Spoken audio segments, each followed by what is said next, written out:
Have you ever noticed how exhaustion doesn't always come from doing too much, but from being available for too much?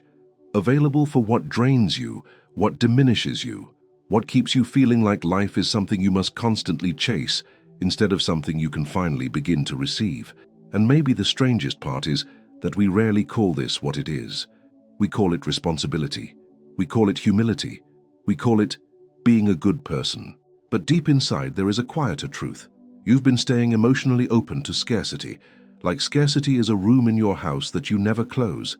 And the universe, in its mysterious honesty, always responds to what you consistently allow, not to what you say you want, not to what you hope for in your best moments, but to what you keep tolerating, every day, in the small choices, in the agreements you accept, in the standards you lower, just to feel safe. That's why so many people work hard and still feel stuck.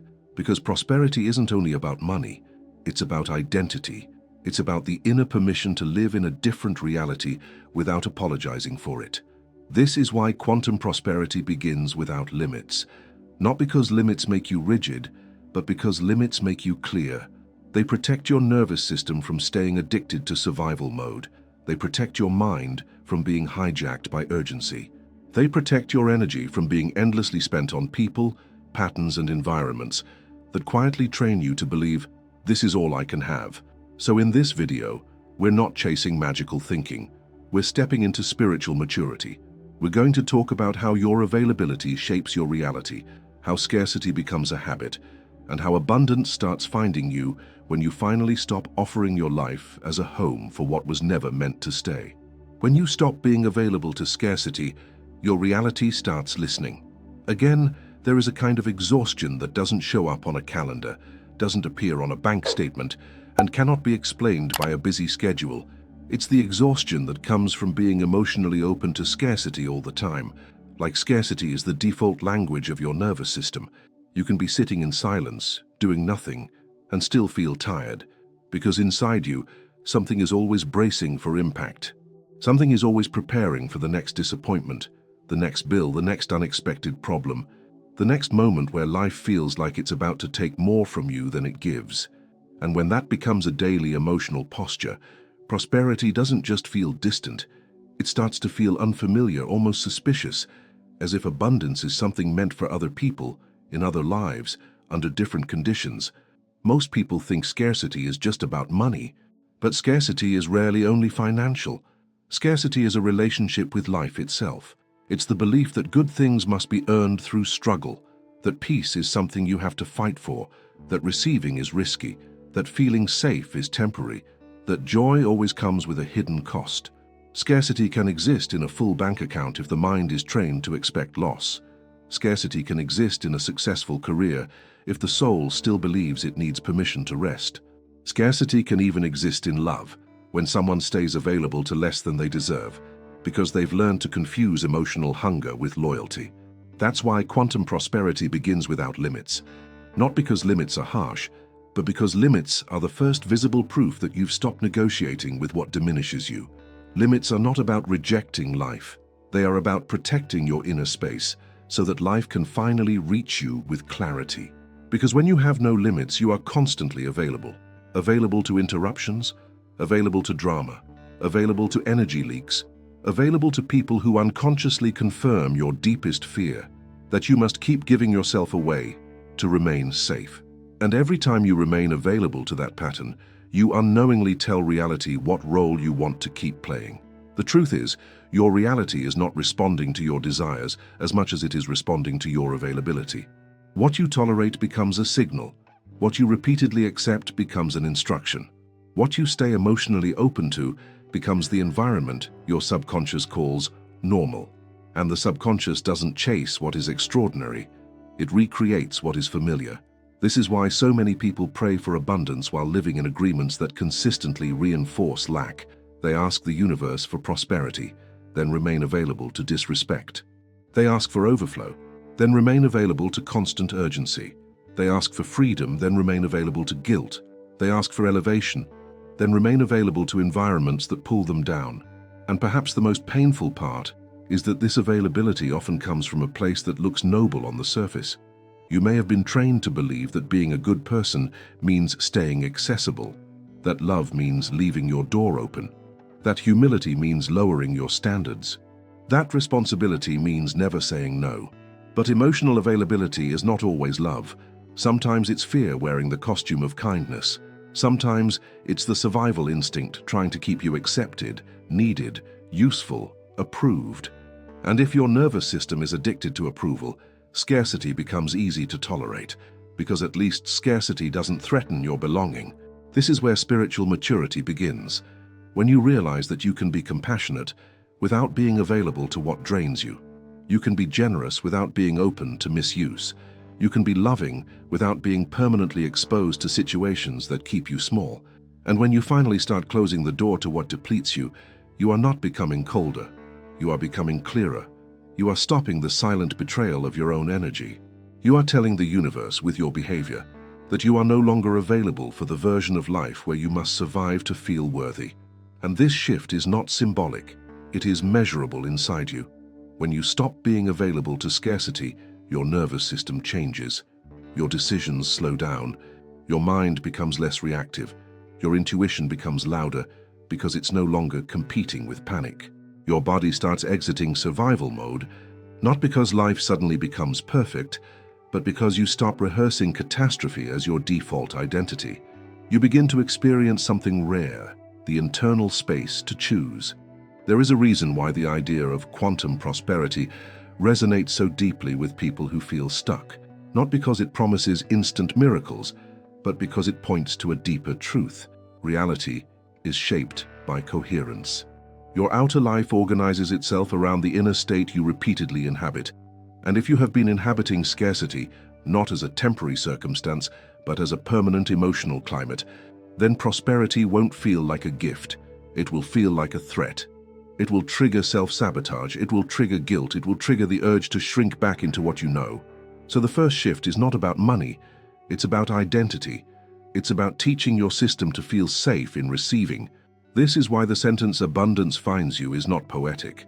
It is a statement of energetic law, because abundance is not only what comes toward you. Abundance is what stays with you, and what stays with you is determined by what you can hold without collapsing into fear. When you stop being available to scarcity, you begin to expand your capacity to hold opportunity without running away, to hold recognition without apologizing, to hold peace without inventing a problem, to hold money without guilt, to hold love without suspicion. And the moment you begin doing that, even in small ways, something subtle changes in your world. People start responding to you differently. Opportunities that once seemed out of reach feel more natural. Ideas come with more clarity.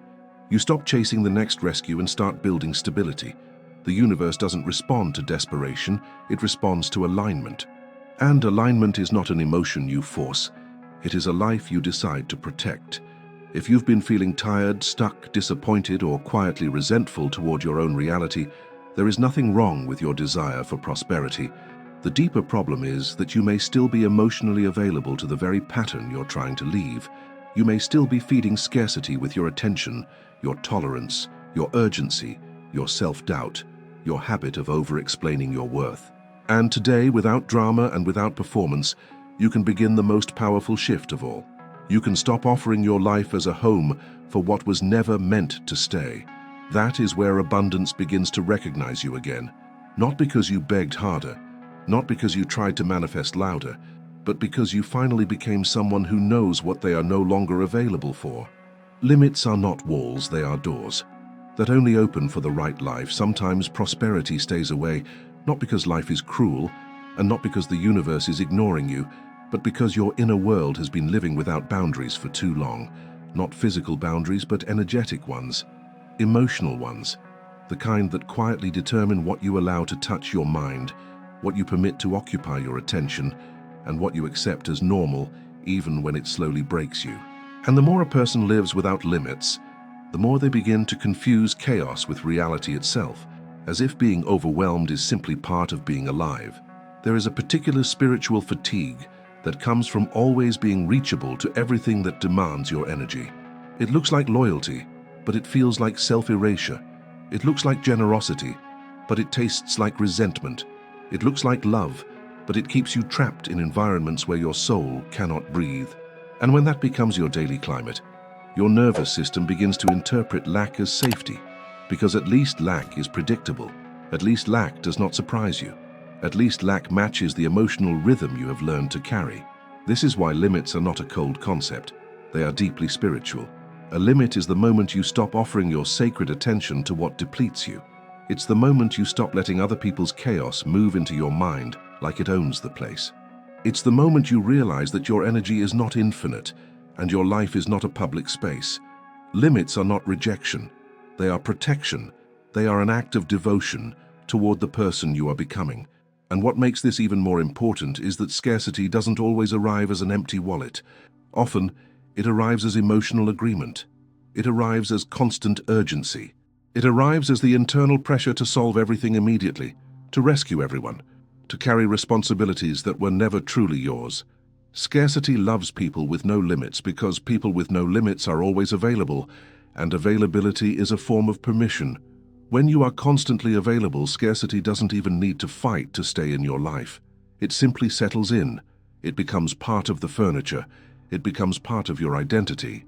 So when someone says, quantum prosperity begins without limits, what they are really describing is a profound energetic shift, the decision to no longer live with an open door to everything that weakens you. That decision may sound simple, but the emotional weight behind it is huge. Because for many people, the absence of limits is tied to old fears, the fear of being abandoned, the fear of being disliked, the fear of being misunderstood, the fear of being seen as selfish. And this is where the spiritual journey becomes real. Because abundance is not only about attracting more, it is about becoming a person who can hold more without collapsing into guilt. It's important to understand something subtle here. Many people believe that having limits means being harsh, but the truth is the opposite. People who are harsh usually have no real boundaries. They explode because they've been leaking energy for too long. They become bitter because they've been tolerating too much. And by the time they finally react, they do it through anger, not clarity. But real limits are quiet. They are clean. They are decisions that don't need a dramatic explanation. They are a kind of inner order that creates emotional peace.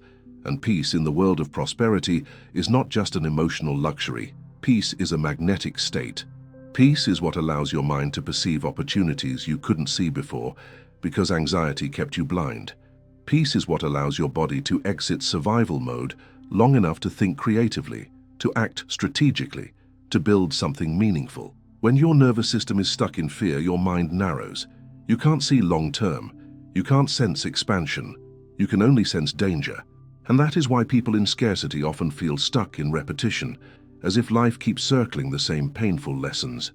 It's not that the universe is punishing them, it's that their inner state keeps producing the same lens.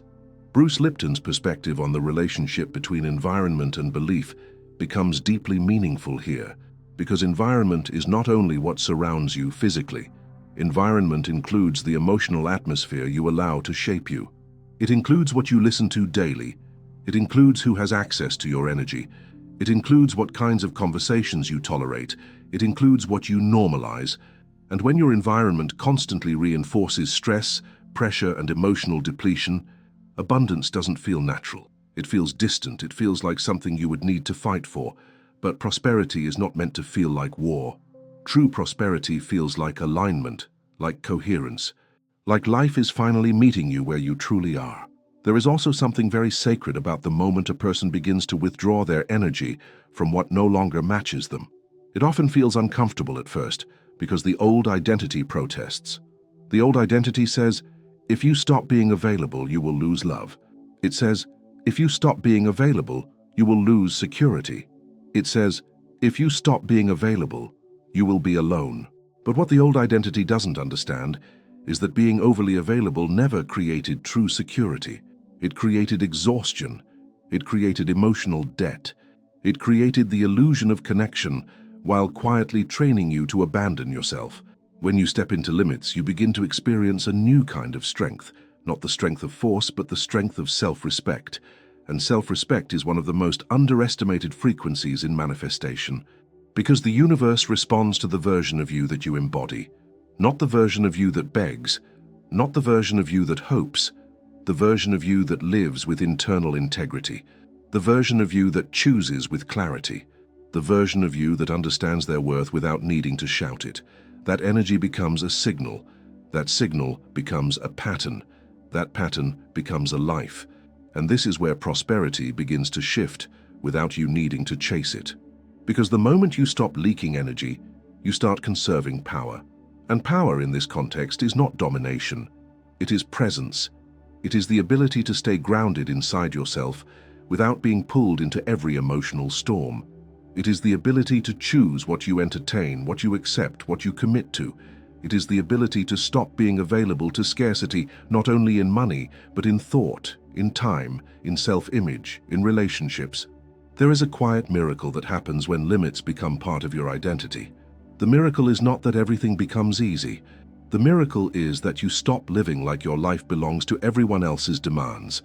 You stop negotiating with disrespect.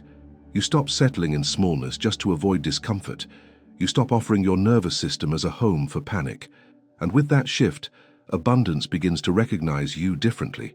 Because abundance is not drawn to chaos. Abundance is drawn to clarity. It is drawn to those who can hold what they are asking for. It is drawn to those who don't sabotage peace because it feels unfamiliar. It is drawn to those who can receive without collapsing into guilt. It is drawn to those who have created inner space.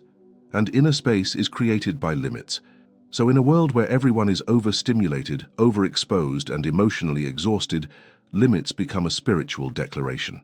They say without aggression and without apology, "My life is sacred, my energy is precious, my mind is not a playground for scarcity." And when that declaration becomes consistent, the universe begins to respond, not through random luck, but through alignment, through new opportunities, through clearer decisions, through relationships that feel nourishing rather than draining, through a nervous system that finally learns what safety feels like, not through control, but through coherence.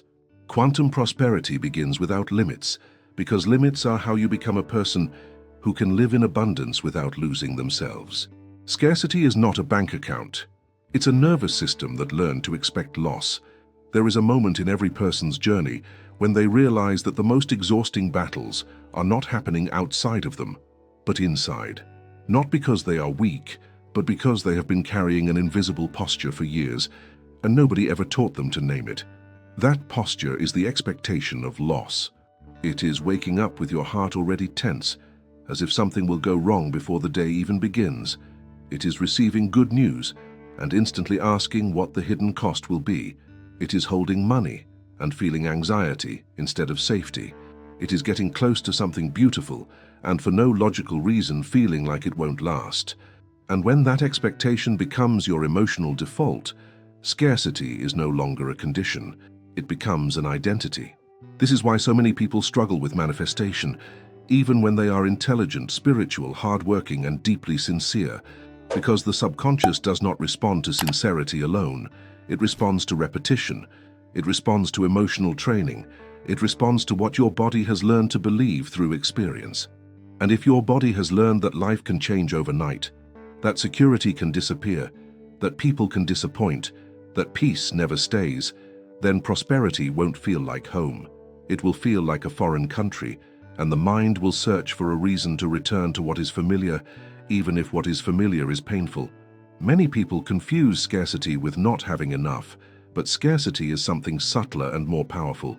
Scarcity is living as if what you have will be taken away. Scarcity is living as if happiness is temporary and danger is permanent.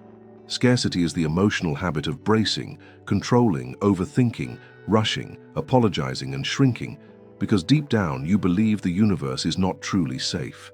And the tragedy is that even when life begins to open doors, the inner state remains unchanged, so the person walks into new opportunities with an old nervous system, and the old nervous system quietly sabotages everything it cannot understand. This is where spiritual neuroscience becomes deeply relevant, not as a cold concept, but as a mirror.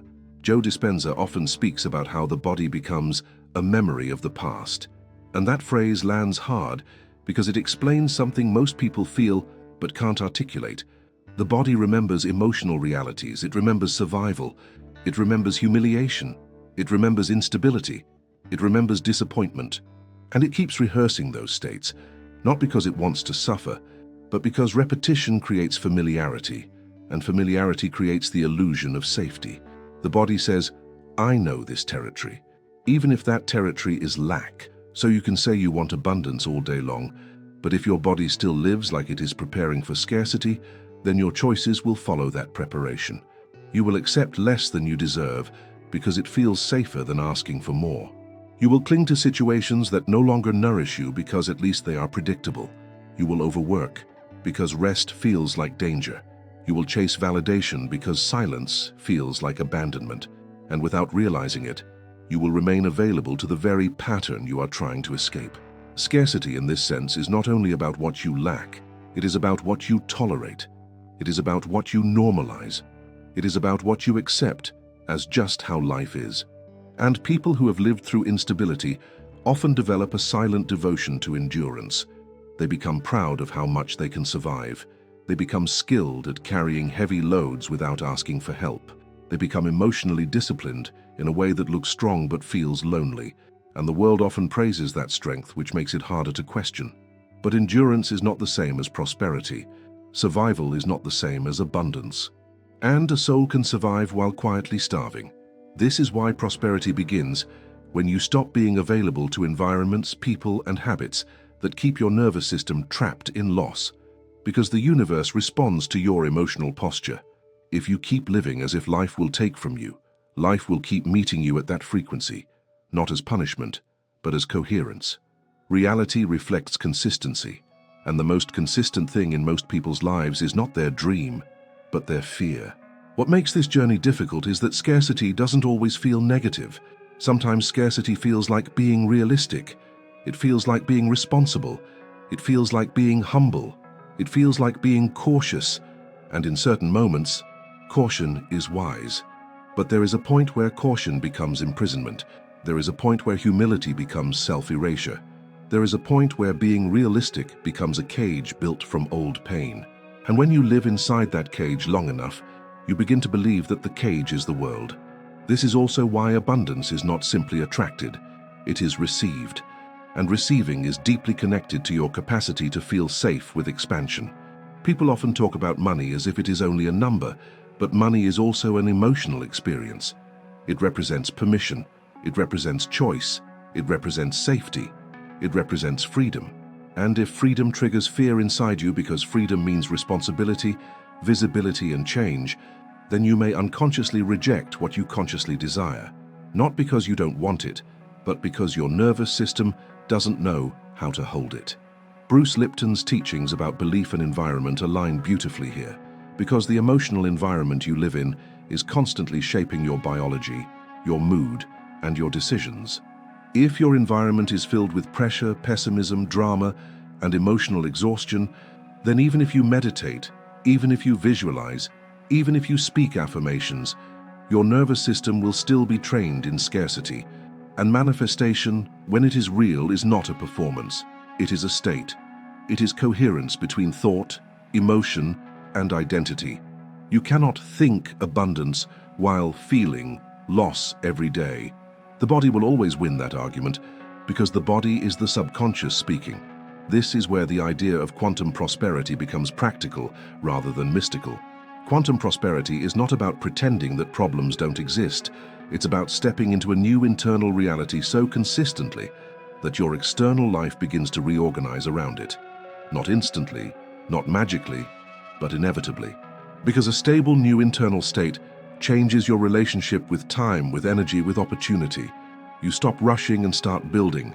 You stop begging and start choosing. You stop being a person who needs to be rescued and become a person who knows how to create stability.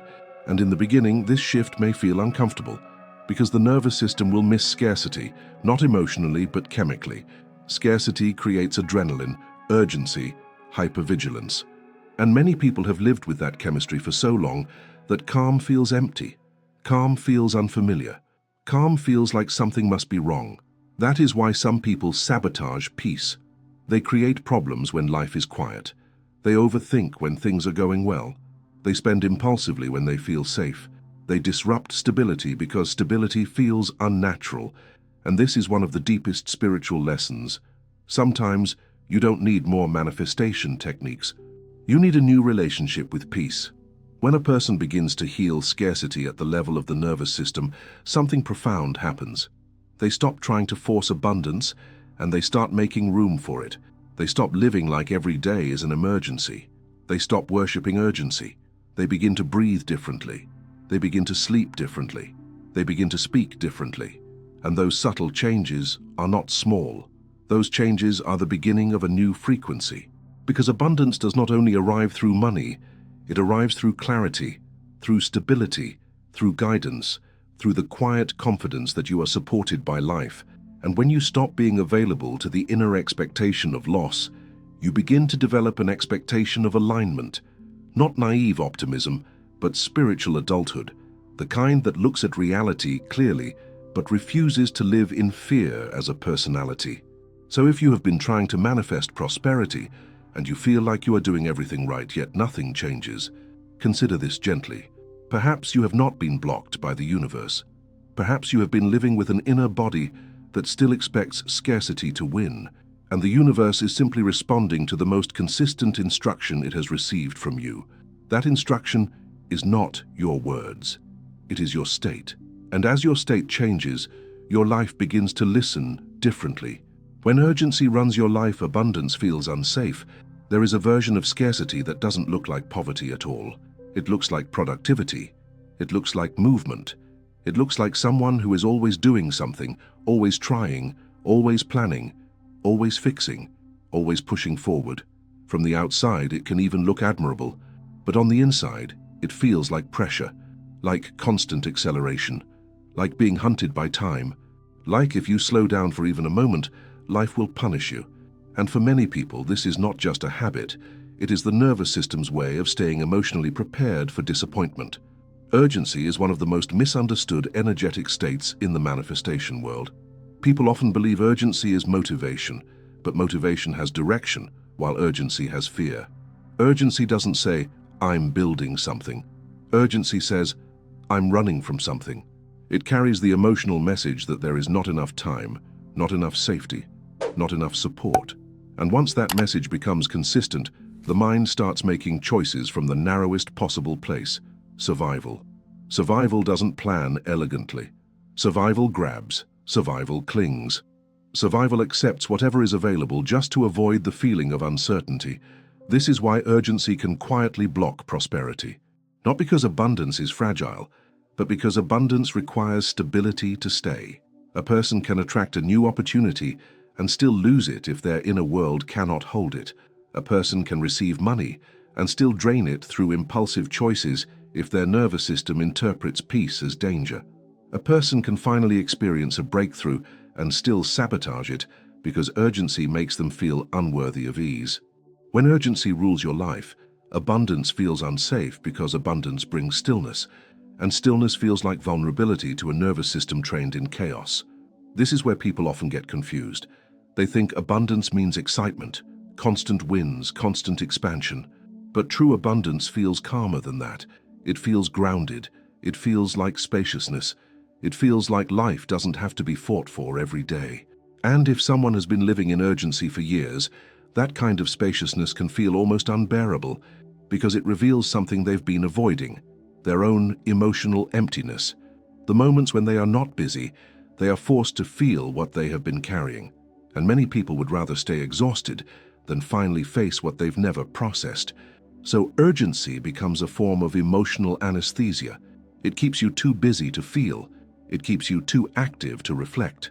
It keeps you too stressed to notice how deeply disconnected you have become from your own inner guidance. And that disconnection has consequences, because prosperity is not only about external effort, it is also about internal listening. It is about the ability to sense when something is aligned, when something is true, when something is worth building. Urgency destroys that sensitivity.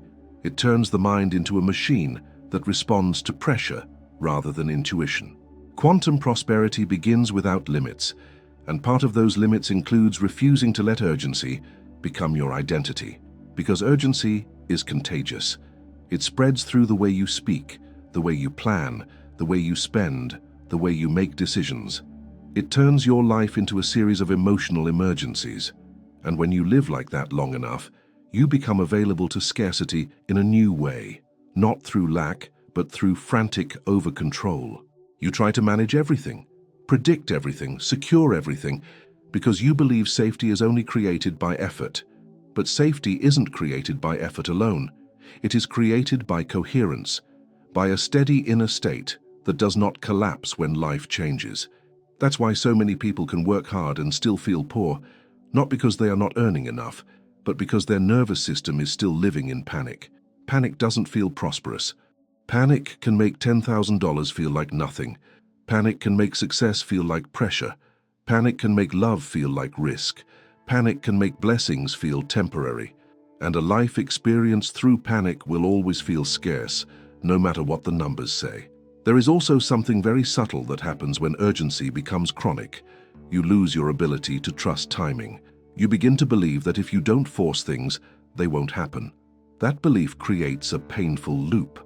You force, you exhaust yourself, you attract outcomes that match exhaustion. Then you interpret the struggle as proof that life is hard. And because life feels hard, you double down on forcing. It becomes a cycle that looks like ambition, but feels like inner imprisonment. This is why abundance begins to find you when you stop being emotionally available to urgency. Not when you stop working, not when you stop trying, but when you stop carrying the energy of desperation while doing it. Desperation creates distortions. It makes you underestimate yourself. It makes you tolerate disrespect. It makes you ignore red flags. It makes you say yes to deals that drain you because you fear you won't get another chance. It makes you accept almost because you're afraid of nothing. Urgency makes you choose quickly, not because it's wise, but because waiting feels unbearable. And the universe reflects that energy with uncomfortable accuracy. When you act from urgency, life responds with unstable outcomes. Things start fast and end quickly. Opportunities appear and disappear. Money comes and goes. Relationships feel intense and then chaotic. Urgency creates energetic instability, and instability cannot hold lasting prosperity. This is why some people experience financial highs and lows, repeated cycles of almost there, repeated patterns of excitement followed by collapse. It's not only economics, it's emotional frequency.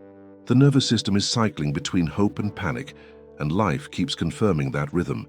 So the deeper shift is not simply about attracting more, it is about becoming stable enough to keep what comes, stable enough to sustain your blessings, stable enough to build slowly without losing faith, stable enough to allow growth without turning it into pressure, stable enough to feel safe even when you are not in control. Because prosperity is not control, prosperity is trust. Not blind trust, but embodied trust, the kind that lets you move forward without needing guarantees. In the work of spiritual neuroscience, this is often where the true transformation begins, not by chasing a new reality, but by releasing the emotional addiction to the old one. Urgency can be addictive. It gives you a sense of purpose, even if the purpose is survival. It gives you a sense of importance, even if that importance is built on stress. It gives you an identity. I'm the one who handles everything. And that identity is often rewarded by society, but it is deeply expensive, because it costs you your peace, your health, your joy, and eventually your ability to receive. When urgency softens, a new kind of power emerges. It is not loud. It is not rushed. It does not need to prove itself. It is the power of calm decision-making, the power of clear standards, the power of patience without passivity, the power of knowing that forcing is not the same as creating, and that power becomes a signal to the universe. A person who is no longer available to panic is now available to prosperity. This is one of the quiet secrets behind quantum abundance. The moment you stop treating life like an emergency, life stops meeting you as an emergency. The moment you stop running, life starts opening. The moment you stop living as if you have to fight for your blessings begin to arrive in ways that feel less painful, more aligned, and more sustainable. Because abundance does not always come through speed. Sometimes it comes through stillness. Prosperity, in its deepest form, is not something you chase until you're exhausted. It is something you become available for when you finally stop offering your inner world as a home for scarcity. And that is the shift most people never realize they are allowed to make, because they've been taught that struggle is noble, that anxiety is normal, that being constantly accessible is love, and that overgiving is the price of belonging. Yet the universe has always been responding to something far more precise than your wishes. It responds to what you tolerate. It responds to the identity you live from. It responds to the emotional state you repeatedly rehearse until it becomes your normal. Quantum prosperity begins without limits, because limits are the language of self-respect. They quietly tell reality that you have stopped negotiating with depletion. They tell your subconscious that you are no longer willing to suffer just to feel worthy. They tell your nervous system that safety is not created through panic, but through coherence. And when coherence becomes your baseline, your decisions change. Your standards rise without arrogance. Your energy becomes protected, not hidden. Your time becomes sacred, not consumed. You stop rushing, stop proving, stop shrinking, and something inside you finally exhales. This is why abundance starts finding you, when you stop being available to urgency, to guilt, to exhaustion, and to agreements that keep you small. Because abundance is not only a financial reality, it is a spiritual reality. It is the experience of life meeting you with support when you meet yourself with integrity. It is the feeling of stability inside your own body, even when the world is uncertain. It is the quiet confidence that you are not here to merely survive, but to build a life that feels aligned with who you truly are. And maybe the most powerful part of this entire journey is realizing that you don't have to become someone else to be prosperous. You only have to stop abandoning yourself. You only have to stop letting old fear dictate your future. You only have to stop feeding scarcity with your constant availability. Because the moment you withdraw your energy from what drains you, you begin to return it to what creates you. And that return is the beginning of everything. So here's the question that changes everything. What part of your life are you still emotionally available to, even though it has been training you to stay small? Because once you answer that honestly, you'll realize that abundance has not been avoiding you. It has been waiting for you to stop opening the door to what keeps you in scarcity. If this message spoke to you, subscribe to the channel now, because everything we share here is designed to help you align with your highest reality, not through fantasy, but through inner transformation. And don't leave yet. Keep watching the video on the final screen, because the next message may be exactly what you need to fully shift your energy and step into the prosperity that has been calling you all along.